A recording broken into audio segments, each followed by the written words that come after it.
So back to our channel. Now we are in our last chapter of our respiratory physiology, that is chapter 64 from our guide in applied respiratory physiology. So this like a very simple process, but we'll see pathophysiology of many respiratory diseases, important diseases here.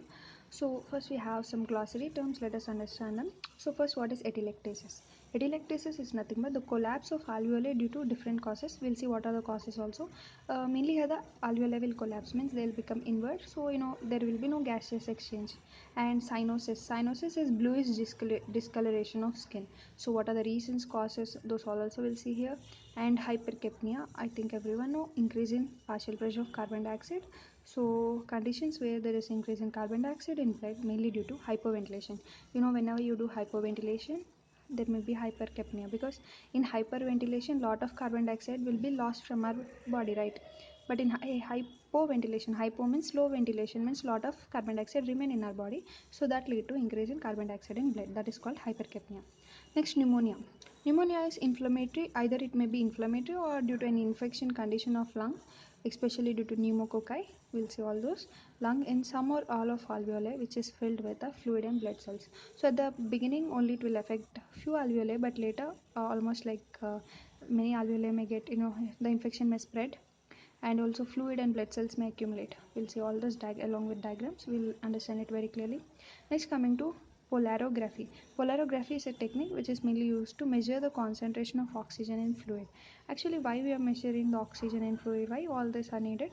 So they are needed because the main respiratory disorders can be determined, because you can see the important determinants of respiratory disorders are mainly to determine the partial pressure of oxygen, partial pressure of carbon dioxide, and pH. These play a very important role. By this only most of the respiratory disorders can be determined. How we can determine? Because respiration is itself, it's exchange of gases. So for sure we need to see the gases, especially our important gases are oxygen and carbon dioxide. So changes in them will of course will affect the respiratory system, and even the pH. pH is also involved, because respiratory alkalosis, acidosis, all the conditions are involved. So now let us see how each of this is measured. So first let us see how blood pH can be determined. So blood pH can be mainly determined by a glass pH electrode of negative voltage, and this is generated by a glass electrode, and this is a direct measure of pH, and it is read directly from a voltmeter scale, or it is recorded in chart.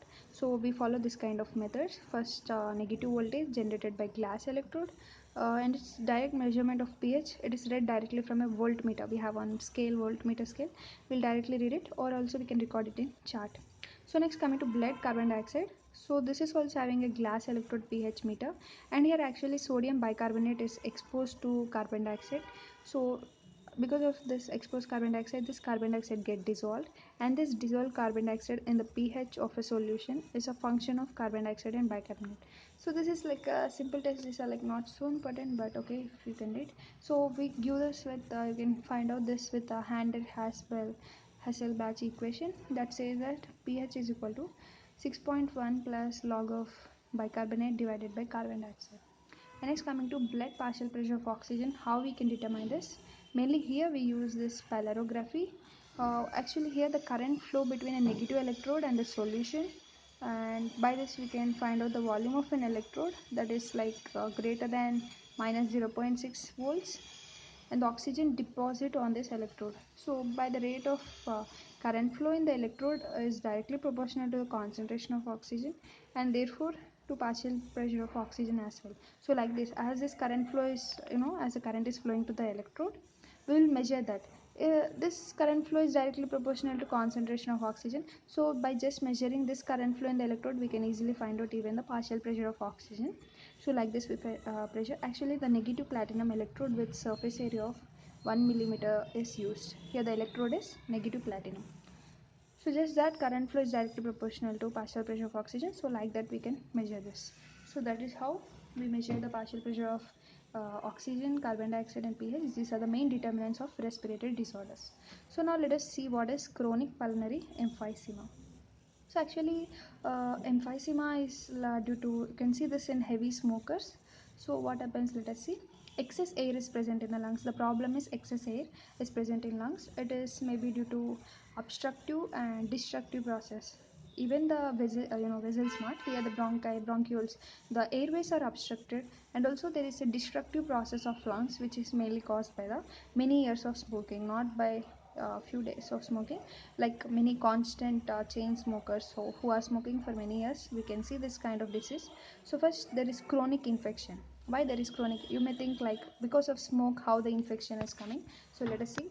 The smoke is irritable, the smoke may irritate the bronchi, even it may irritate the bronchioles, and it may also sometimes lead to partial paralysis of cilia. Partial, cilia which beat the mucus away from our mouth, away from our lungs to the nasopharynx, towards the nasopharynx, so that it can be spitted out, or you can also swallow it. So the partial paralysis of cilia is caused by nicotine. So nicotine is a substance which is present in smoke, right? So because of that, it may lead to partial paralysis of cilia. Now you can understand, if the cilia is paralysis means lot of mucus will be accumulated, so mucus can't get out and accumulate, and inhibition of, and even there is inhibition of macrophages, because macrophages are also useful to engulf this mucus, but already this mucus is getting accumulated there, and the macrophages is also not able to clear it out. Then the problem gets bigger and also worsen. The mucus just get accumulated there, and it may also obstruct the airways. So lot of mucus, especially this kind of people feel it difficult to breathe out, especially during expiration. And you can see, so all these conditions may lead to severe disease like infection. Why there will be infection? Because mucus means all dirt particles are collected, so there is higher chance for infection. And mucus and inflammatory edema may also develop here of bronchial epithelium. This all lead to chronic obstruction of small airways. So all this finally leading to obstruction of airways. So obstruction makes hard for expiration and causing entrapment of air in alveoli and overstretch them. So you can see the air is always present inside the alveoli, but only during inspiration. These people have more inspiratory capacity, like they can inspire lot of air, but they can't expire it out because the vessels already become narrow. In expiration process our vessels become narrow. So here already our vessels are narrow, and there is a lot of obstruction of mucus, so air feels it very hard to come out. So because of this, lot of air is entrapped always in the alveoli and leading to overstretch of them. So 50 to 80% alveolar valves also damaged because of this overstretch, and bronchial obstruction increase the airway resistance. Whenever there is any kind of obstruction, it increases the resistance for the air to pass through it and increase the work of breathing. Of course, now the person need to work hard to expire out. Normally expiration is passive process, but here the person need to work hard even to expire out the air. So alveolar valves also now decrease their diffusion capacity because they are overstretched, and abnormal, of course, ventilation perfusion ratio, because the ventilation is not clearing out, so the perfusion also may be abnormal and very low in some part. So actually the ventilation may be very low in some part and very high sometimes in some part. So because of this also there is abnormality. Physiological shunt is formed in very low part, because when the ventilation is slow means the perfusion is wasted, means directly the blood will come to from the pulmonary vein into the pulmonary artery, and it will go into right atrium without oxygenation, means the deoxygenated blood only will go to the heart. And wherever there is very high ventilation, there is physiological dead space, because whenever there is high ventilation means perfusion is wasted. When the perfusion is wasted, very high ventilation means, sorry, ventilation is wasted, means lot of dead space is still present, because lot of gaseous exchange may not takes place here. And next, there is decrease in pulmonary capillaries wherever this emphysema areas are affected, and even the pulmonary resistance also increase because the pulmonary capillaries are decreased and leading to pulmonary hypertension. So because of this pulmonary hypertension, even it may lead to edema and also right side heart failure. Why the right side heart will fail? Because it will be very hard for the heart to beat against this high hypertensive pulmonary artery. So always remember, because of emphysema, there also may be heart problems, heart failure, right side especially. So you can see the chronic emphysema may progress over years, and both hypoxia and hypercapnia may develop. Why hypoxia? Because oxygen may not come properly because of this obstruction. And why hypercapnia? I think hypercapnia will be lot because there is no ability to go out, especially in expiration it is very hard. So lot of carbon dioxide will be building up in the body, and because of hypoventilation of many alveoli and also loss of alveolar valves. So severe prolonged air hunger, this is also called as air hunger, and it may last for many years until the hypoxia and hypercapnia cause even death. So this is like a high penalty to pay for smoking. So don't so this is how smoking affects the lungs. And now let us see pneumonia. Pneumonia is maybe due to infection, and also fluid is filled in the alveoli. How, let us see. Mainly the bacterial pneumonia is most common due to pneumococci.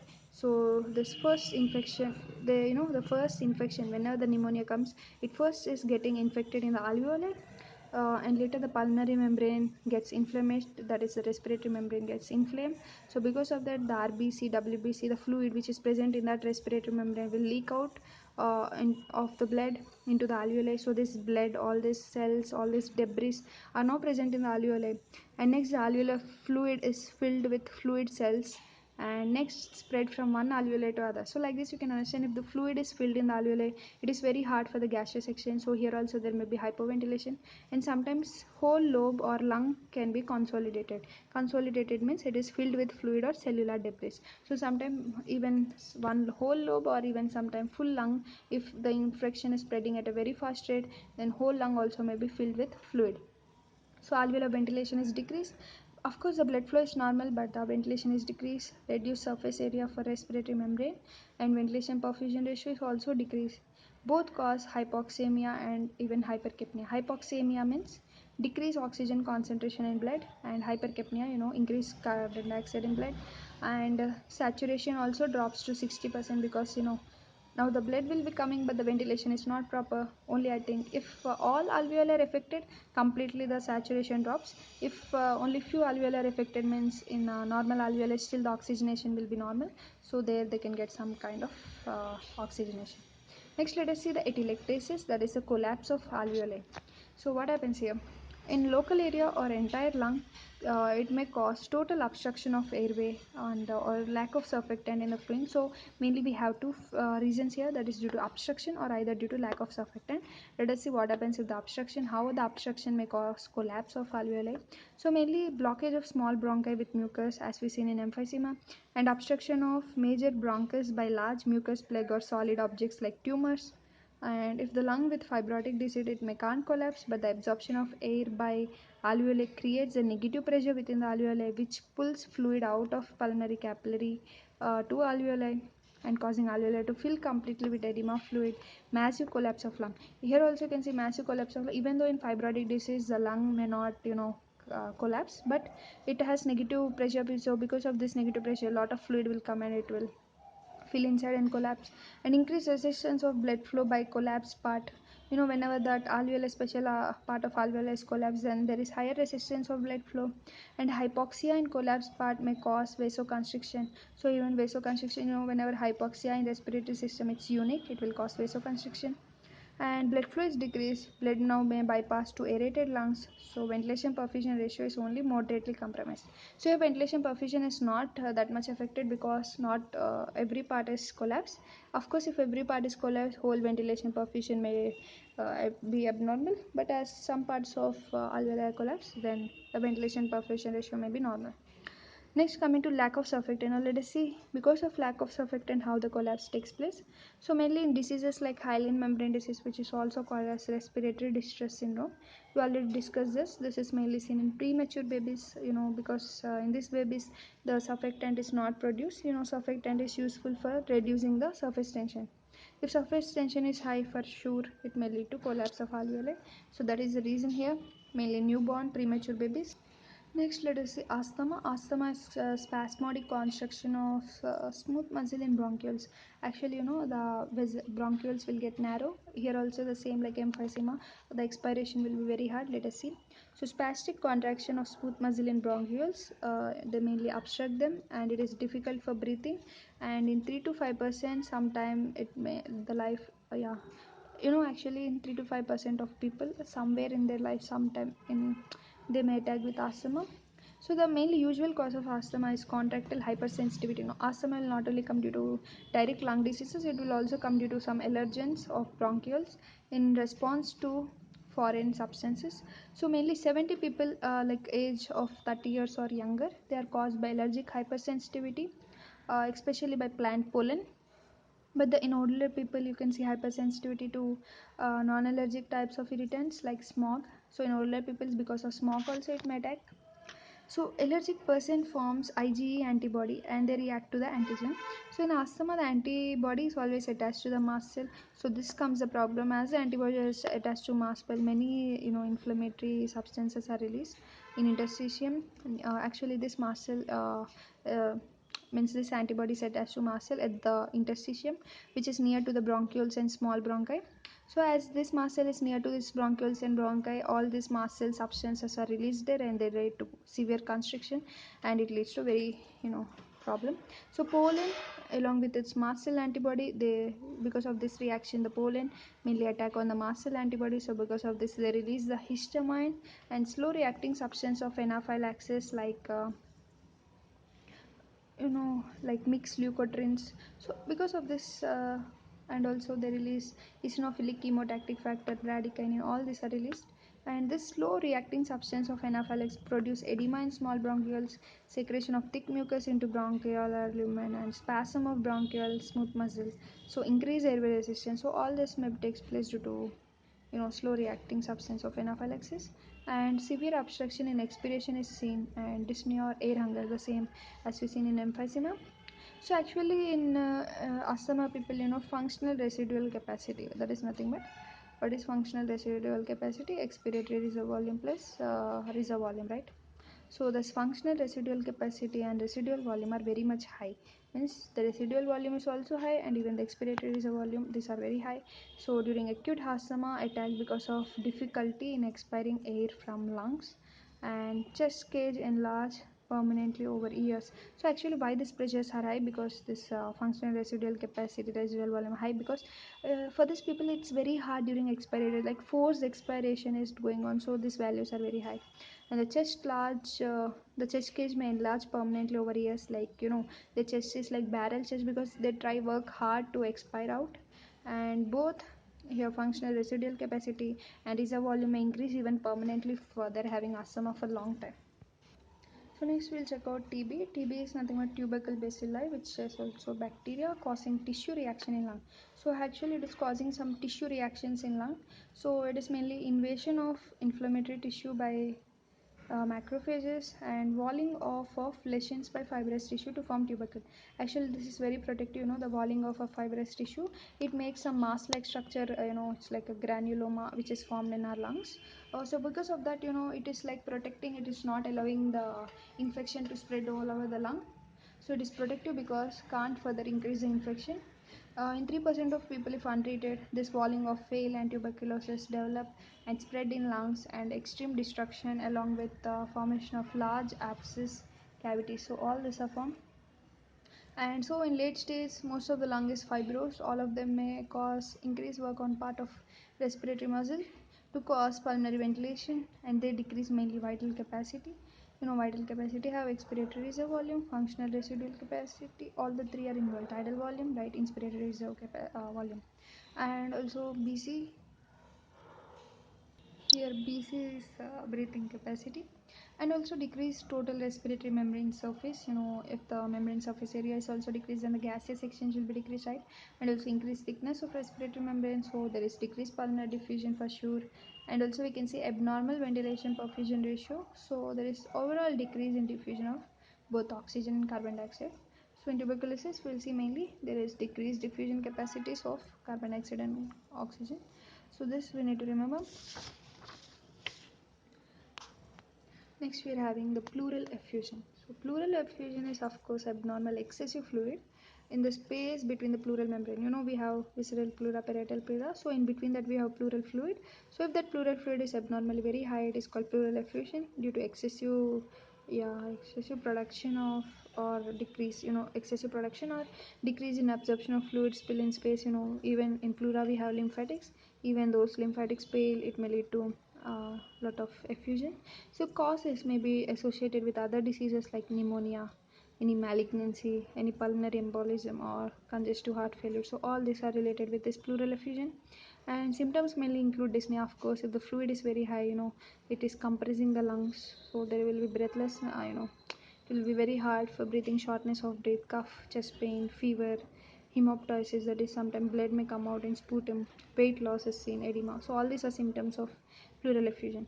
So next, what is cyanosis? Cyanosis is nothing but having a blue skin. So the cause of cyanosis is excessive deoxygenated hemoglobin in skin. So whenever oxygenated we look red or pinkish color, but because of deoxygenated we look blue. And the blood vessels, that is in capillaries, even in the capillaries there is deoxyhemoglobin that gives intense dark blue to purple color that is transmitted by skin. So whole our body looks blue color. So if arterial blood is greater than 5 grams of deoxyhemoglobin in 100 milliliters of blood, in this case of cyanosis, anemic person will never get cyanosis because there is not even hemoglobin only to be deoxygenated there. Whereas in polycythemic person where he has higher amount of RBC, so they have excess hemoglobin, so of course they'll have a chance to get deoxygenated cyanosis. Yeah, could be seen here. Even yeah, this can be seen even under rise in normal conditions. So sometimes in polycythemia, even in normal conditions we'll see cyanosis because they're having higher hemoglobin. Next, let us see some details about hypercapnia. So hypoxia is causing any condition which cause hypercapnia. So sometimes hypoxia and hypercapnia will be together, but only when caused by hypoventilation. When hypoventilation, there is less ventilation, so of course oxygen will drop and even carbon dioxide will increase in our body. So this may lead to hypoxia and hypercapnia, but not every time. It may vary. Let us see. Or even circulatory deficiencies, we can see both together. Hypoxia, it's decrease in oxygen, means decrease in hemoglobin or poisoning of oxidative enzymes. Therefore, hypercapnia is not concomitant of this type of hypoxia. Yeah. So we can't. Yeah, here you can see only hemoglobin is decreased, poisoning of oxidative enzymes. So here, how can you expect the hypercapnia, right? So not always the hypoxia and hypercapnia are associated, but just in few diseases, like as we mentioned before, like hypoventilation or circulatory deficiency. In that, we can see both together.